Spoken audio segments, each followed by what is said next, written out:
పదవులు మనిషిని గొప్పవాడిని చేయవు, కానీ మనసు గొప్పవాడిని చేస్తుంది. ఈరోజు హన్మకొండలో జరిగిన ఈ ఘటన మరోసారి నిరూపించింది. నిరంజన్ అనే ఒక్క అబ్బాయి పవన్ కళ్యాణ్ గారికి వీరాభిమాని. పవన్ కళ్యాణ్ సినిమాలు చూస్తూ ఆయన పాటలు పాడుతూ పెరిగిన ఈ అబ్బాయి కాలనీలో వాళ్ళంతా ప్రేమగా గబ్బర్ సింగ్ అని పిలుచుకుంటారు. కానీ అనారోగ్యం అతని జీవితాన్ని కష్టాల్లోకి నెట్టింది. ఆ పరిస్థితుల్లో కూడా నిరంజన్ మనసుకు ఒకే ఒక కోరిక ఉంది, పవన్ కళ్యాణ్ గారిని ఒక్కసారైనా దగ్గరగా చూడాలి అని. ఆ కోరికతో చేసిన వీడియో సోషల్ మీడియాలో చాలా వైరల్ అయ్యింది. చివరికి ఆ వీడియో పవన్ కళ్యాణ్ గారి వరకు చేరింది.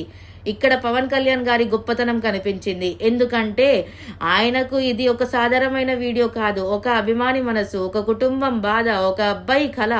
అందుకే ఎంత డిప్యూటీ సీఎం అయినా, ఎంత బిజీగా ఉన్నా, ఎంత బాధలో ఉన్నా స్వయంగా హన్మకొండకు వెళ్ళి నిరంజన్ను కలిశారు. అతని చేతిని పట్టుకొని ధైర్యం చెప్పారు, కుటుంబానికి భరోసా ఇచ్చారు.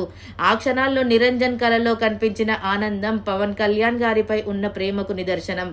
ఒక అభిమాని కళను నిజం చేసిన జనసేనాని పవన్ కళ్యాణ్ గారికి హృదయపూర్వక అభినందనలు. నిరంజన్ త్వరగా కోలుకోవాలని మనమంతా ప్రార్థించుకుందాము.